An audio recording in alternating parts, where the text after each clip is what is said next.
welcome 6 Texas state legislators to our Capitol, and I'll acknowledge who they are. Representative Lulu Flores, Representative Vicki Goodwin, Representative Cassandra Garcia Hernandez, Representative Yolanda Jones, Representative Miklea Palesa, Representative Suleiman Lamani. Remember those names. Those are the 2025 candidates, in my opinion, for profiles in courage. I'm proud to be joined by Speaker Heastie. We've had a robust conversation. First of all, I hosted them at the governor's residence early this morning to make sure they were well fed with New York food, as well as giving them the opportunity to see a home that Franklin Roosevelt once lived in, for inspiration, as I'm inspired every day about knowing who we're fighting for and who we're fighting against. These brave public servants are taking a stand, a strong stand, against a blatant power grab that's happening in their state as we speak. And this will have implications, not just in Texas, but for our entire nation and its future. First of all, by breaking quorum, using a legitimate form of government, correct? We've talked about this. This is not breaking the law. This is a legitimate process that has been used before. By breaking quorum and being here today, these legislators are getting into what John Lewis might call good trouble. Good trouble is the best kind of trouble.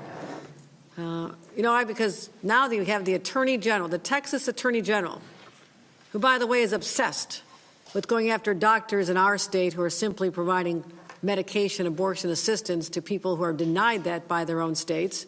Now he's threatened to arrest each and every one of them if they don't return to Austin. But they're being asked to return to vote for a radical redrawing of the congressional lines that were already adopted. They're being adopted in favor of Republicans. And of course, where did this come from? Well, Donald Trump came up with this scheme, perhaps with some help with AI, I don't know. But they have literally redrawn 5 congressional districts, primarily representing communities of color that need the representation. They've drawn racist lines to disenfranchise millions of Texans. So what does this have to do with the state of New York? It's a good question. I'll tell you this. The last 6 months, Donald Trump and his cowardly Republican enablers have pursued an agenda that has destroyed all we hold dear in this country. It's harmed the American people, but also the people I represent in the state of New York. They've denied life-saving health care to millions of people. They've denied food to poor children. Why? All this to give tax breaks to their billionaire buddies. And also now they're crushing the middle class with tariffs, which are simply poorly disguised taxes. We're hearing the news today how everything is going to go up.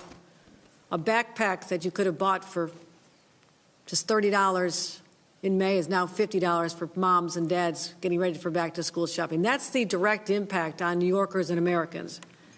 But also at the same time, in our states and many others, they're sending masked, armed individuals to snatch law-abiding residents off the streets as their own children scream in terror. That is happening on the streets of our great country. So people are basically disgusted. They're disgusted with this trampling of their basic human rights, rights that we've always cherished and fought for in this country. And that is precisely why New York has a strong interest in what is occurring almost across the country in Texas. And I have news flash for Republicans in Texas. This is no longer the Wild West. We're not going to tolerate our democracy being stolen in a modern-day stagecoach hoist by a bunch of law-breaking cowboys. Americans don't want a system that's stacked against them. They believe in fairness. It's fundamental. And I'll tell you this, they're done with the chaos. They're done with the cruelty. And I would say they're ready to vote Republicans out of power in Washington, certainly in the upcoming 2026 elections. Republicans know this. They've seen the polls. They know they're sliding downhill because Americans are rejecting their policies. So this is why they're fighting.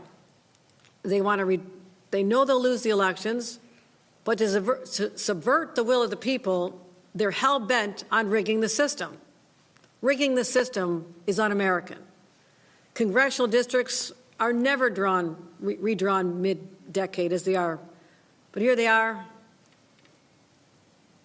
flagrantly breaking the rules so they can hold on to power.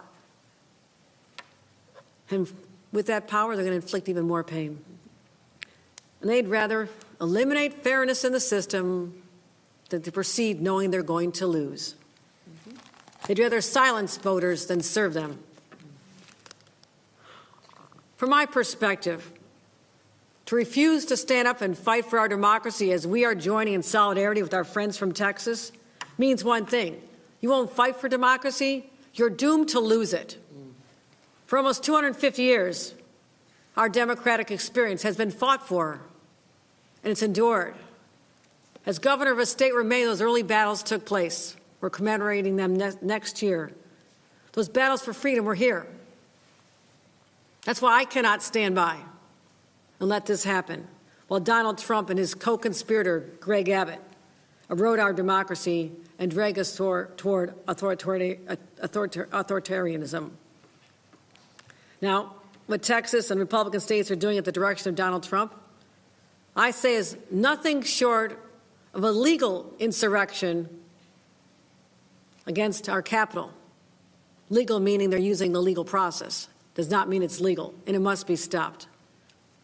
If Republicans are willing to rewrite these rules to give themselves an advantage, then they're leaving us no choice. We must do the same. There's a phrase, you have to fight fire with fire. That is a true statement of how we're feeling right now. And as I've said, another overused but applicable phrase, all's fair in love and war. That's why I'm exploring with our leaders every option to redraw our state congressional lines as soon as possible. Our state legislative leaders, Carol Heastie, Majority Leader Andre Stewart-Cousins, they're on board, as are their members. We're already working on a legislative process, reviewing our legal strategies, and we'll do everything in our power to stop this brazen assault. As I mentioned, these are profiles in courage sitting with me here today. They left their homes, left their families, left their loved ones in a world of uncertainty. But our history is defined by people who are brave patriots, who will not accept the status quo, who believe they must use their voices and their positions to stand up for others. And I could not be prouder to have an opportunity to meet them, each and every one of them, and hear their personal stories. And I thank them so much for making this journey. You are on the right side of history. And you're not alone. Thank you. We are in solidarity with each and every one of you and your colleagues in another state, hosted by my great friend, J.B. Pritzker, who welcome you as well. As I said, history will judge us on how we respond to this moment. But here in New York, we will not stand on the sidelines with the timid souls on the sidelines who don't care, will not invest their heart and soul into this battle. This is a war. We are at war. And that's why the gloves are off, and I say, bring it on. With that, let me turn it over to our great speaker, Kyle Heastie.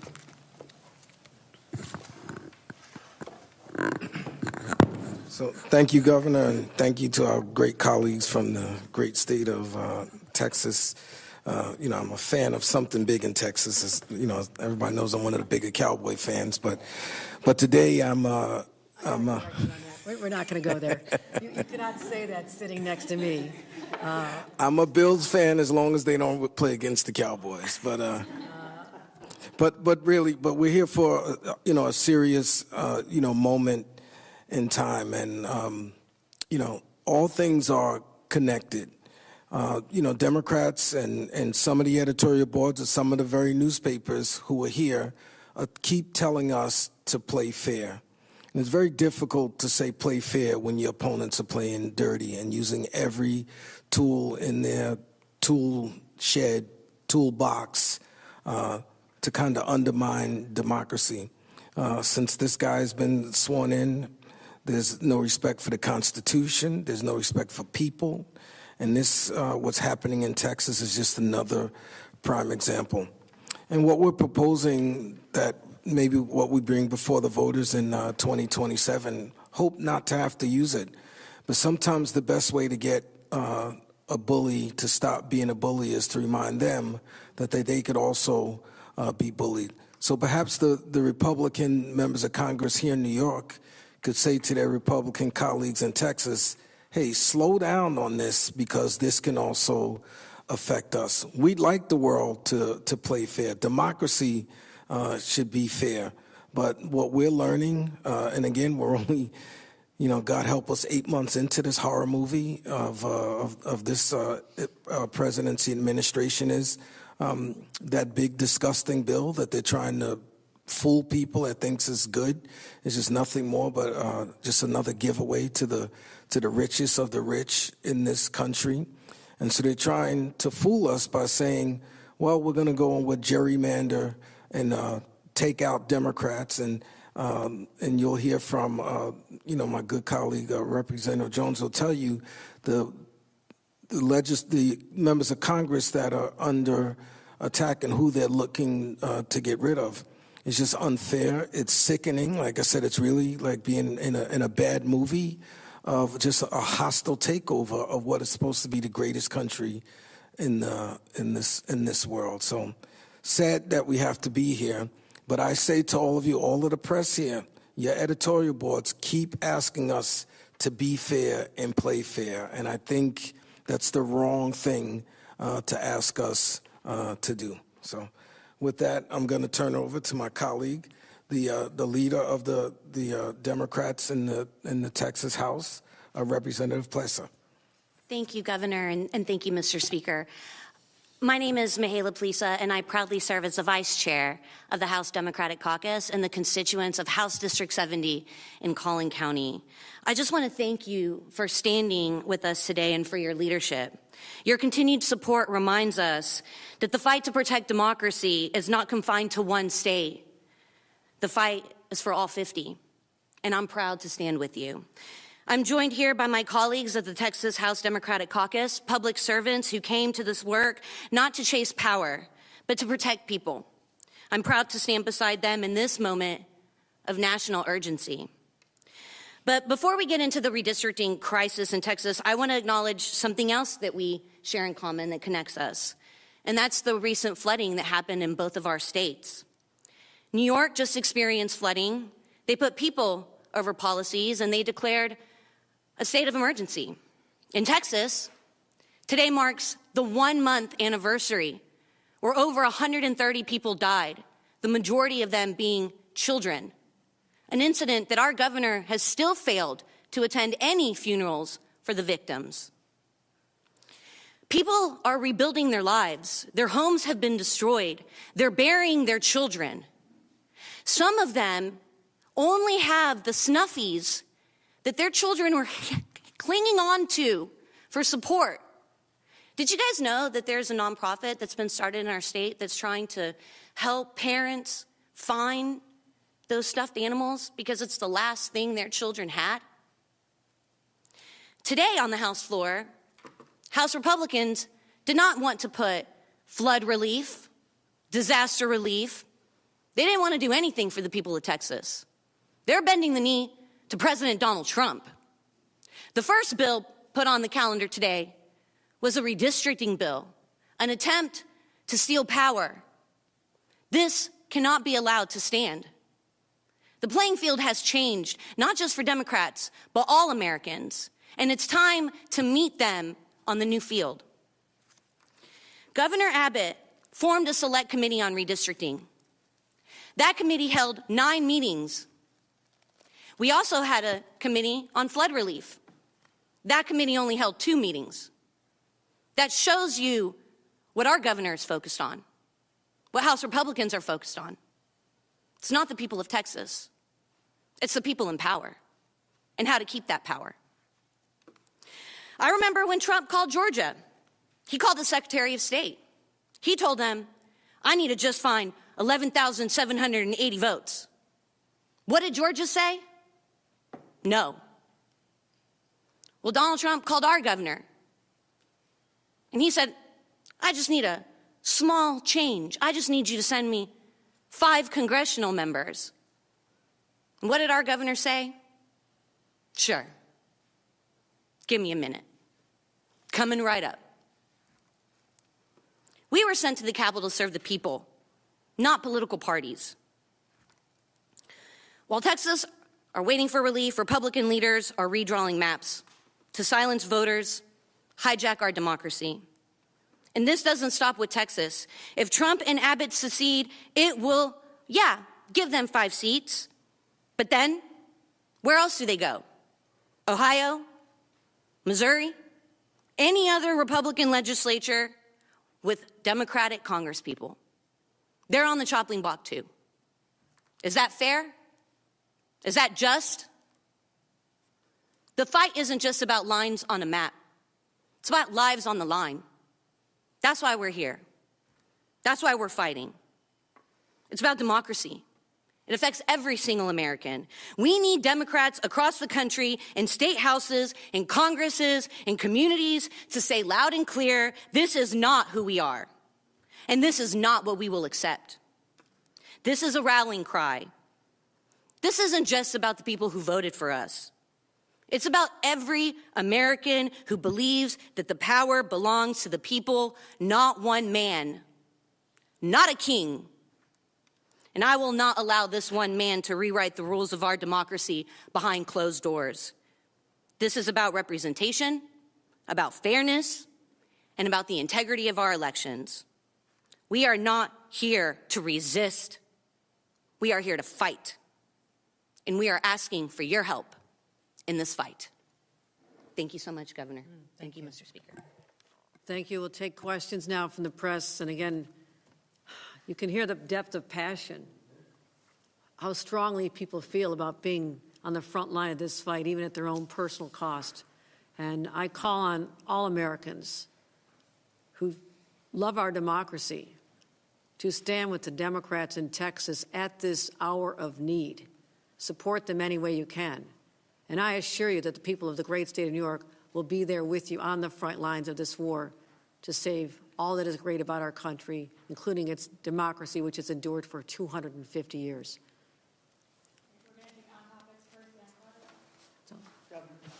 I'm curious, last decade we redid redistricting, hard to say. Do you think, given this situation where we've had these court battles, everything, that in this 2027 amendment that you may put forward, that the Independent Redistricting Commission should be disbanded or changed in some way so that you don't have to go through that again in 32? Yes. I'm tired of fighting this fight with my hand tied behind my back. With all due respect to the good government groups, politics is a political process. And to think that we're going to do this with a purity test and make sure it's completely fair to everybody involved, the reason we are able to draw the lines because we're Democrats, because the majority of people in this state selected us, elected us to be leaders. And when we say that we cannot use that power to its fullest, then we're abdicating the responsibility that we all have. Republicans take over the legislature, they can have at it.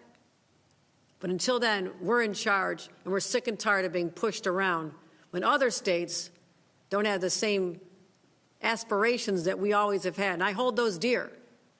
But I cannot ignore that the playing field has changed dramatically. And shame on us if we ignore that fact and cling tight to the vestiges of the past. That era is over. Donald Trump eliminated that forever.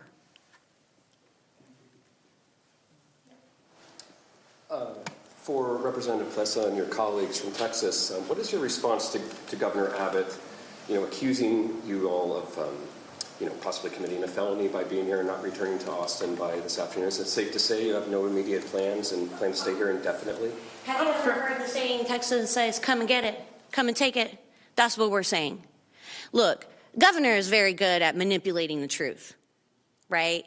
And what he's saying is not completely accurate. He knows that we're using a tool that was given to us by the founders of the Texas Constitution. He knows what the rules are. and he's trying to manipulate the situation to make it play in his favor. It's not going to work. The people of Texas know, they've seen this playbook before, and they want fair maps. I told you, we had 9 hearings on redistricting. We had hundreds of Texans show up against these maps. It was a handful of people that testified in favor of these maps. I'm talking about 500 people that showed up on Friday. Texas Republicans didn't give them an access to have their voice heard. They limited debate in those hearings. So what I say to the governor is, you need to have better policies. You're not going to just eliminate 20.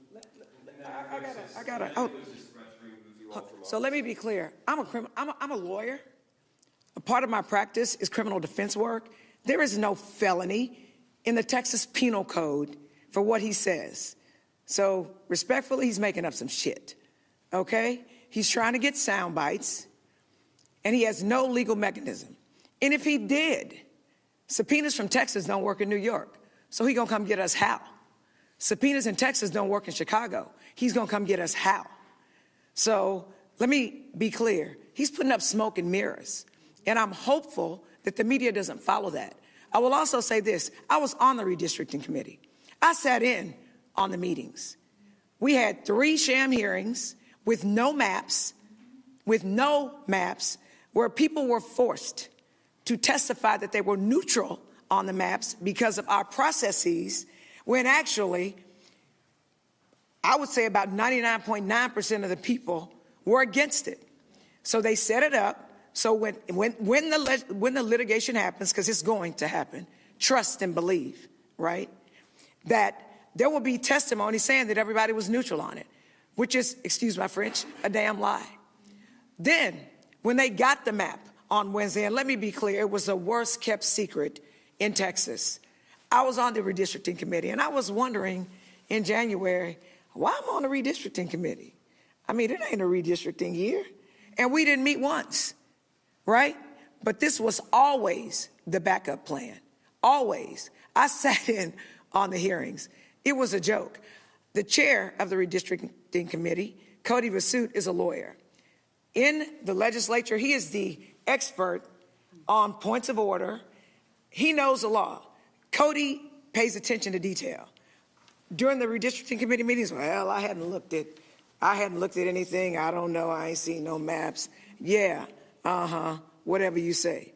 So you peeing on me and you telling me it's raining and you expect me to believe it. Wrong answer. When they finally had the one public hearing with the map, and the secret was out. The stuff is going to get filed on Wednesday and we're going to have a marathon hearing on Friday, is what they said. The plan was filed on Wednesday and they had a 10-hour meeting on Friday. And the thing that was the most offensive to me as a person who went to these and asked questions about these, and let me be clear, the districts that are targeted overwhelmingly are black districts, okay? They are pitting Jasmine Crockett against Mark Vesey, and they are pitting Al Green against CD18, where there's a black representative. If you don't know who sat in CD18, I live in CD18, by the way, Barbara Jordan, Mickey Leland, Craig Washington, Sheila Jackson Lee, and Sylvester Turner. So those are the people they're trying to take out. So I'm real upset about it, and my constituents are real upset about it. But it's really interesting that the map person who says that some law firm drafted the maps and he don't know that much about the maps, I felt like I was in a bad edition of an episode of White Man's Burden. For the most part, he told us, grown people speaking to us as if we were kids, said to us, you need to be happy. We didn't have to give you any hearings in the first place, and we know what's best for you. Well, I respectfully submit that they don't know what's best for us. They do not know what's best for us. And let me also be clear. My constituents demanded that I be here. So you think I'm going to listen to Donald Trump and Greg Abbott and Dan Patrick and the Attorney General who can't treat his wife right and who lies on documentation. So I think he needs to worry about going to jail. But my point is this.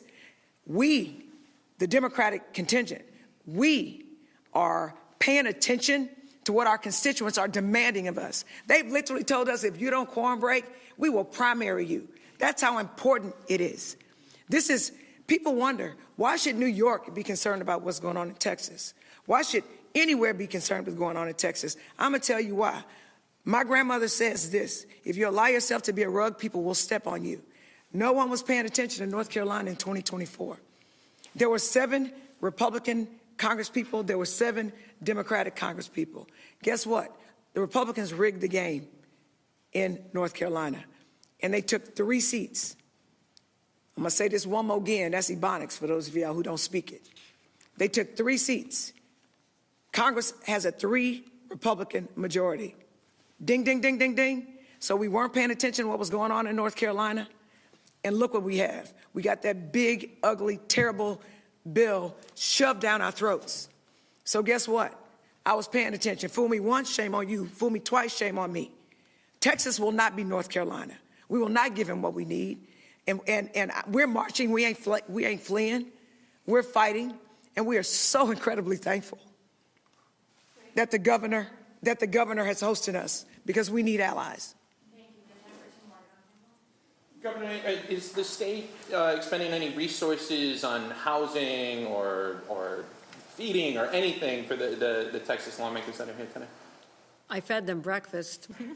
Don't know what that costs. If it's a problem, I'll take it out of my pocket. Very delicious. No, they're leaving today. And again, I do believe that there's going to be exorbitant legal expenses for them. It's $500 a day fine that they're already having to deal with.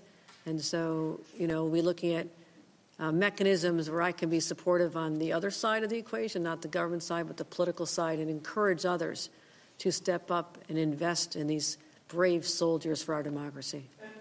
And then building off Dan's question, voters did approve a clause in the state constitution that prohibits redistricting on the basis that benefits a particular party, a particular candidate.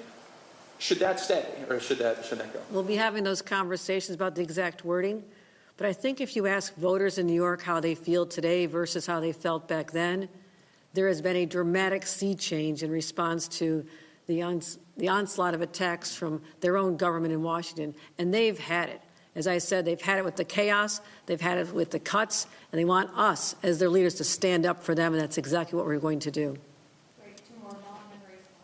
Governor, why would it be unfair to say that New York Democrats are abandoning good government and good democracy in an effort to save democracy? Well, that's an interesting question. But if that's what's called for, I will put saving democracy as my top priority at any cost, because it is under siege. Just like those who put on a uniform to fight in battles across the ages. For centuries, we've stood up and fought. Blood has been shed.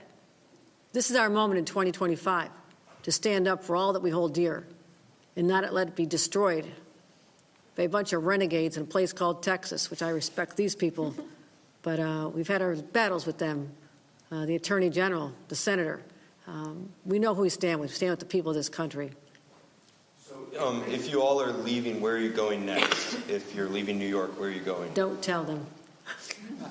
We have delegations all over the state. We're continuing to meet with Democratic governors. We're continuing to bring coalitions into the fold and educating people as to what's happening and letting them know that the rules have changed. Are you staying in New York, though, indefinitely? Not all of us. Are you staying past August 19th? Is this an invitation? Are you staying past On August 19th? the advice of counsel, I'm going to advise them not to disclose where they're heading next for obvious reasons. Grace, you had a question? Yeah, well, I was just to say, so 2 questions. One, both kind of process-oriented. For the Texas representatives, so you plan to be kind of traveling around the country but not necessarily staying in New York for the foreseeable future? Is that correct? Yeah, this is a war. We're building a coalition. I'll just say, we're not going back to Texas right now. That's right. And we're not abandoning our jobs. I represent a Democratic district and our voices deserve to be heard. I am representing, I am not abandoning my duties, I am doing my job. And Democrats have been shut out of the process over and over and over again, and Democratic voices have a right to be represented. And that's what I'm doing right now. I am representing my constituents, and I am doing my job and not abandoning. Could y'all not ask them, like, what, it's like y'all are asking them to give what their game plan and strategy is, and this is very sensitive. So I would ask that y'all allow them and give them the respect to put together their strategy without letting their opponents know what that is. But, Literally said they were just leaving. They don't You need, ask where they're going next. but we also have a team. They dispatch us to wherever we go, and we go to save democracy. You said that you're kind of exploring all of the options.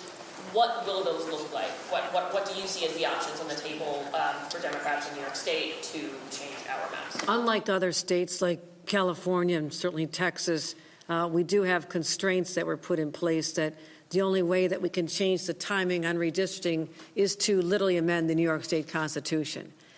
There's a process involved in that. It requires an affirmative vote for 2 consecutive sessions of the legislature. Right now we're in the 2025-26 session. So a vote in 2025 or 2026 is the first step. 27, 28 is the next session.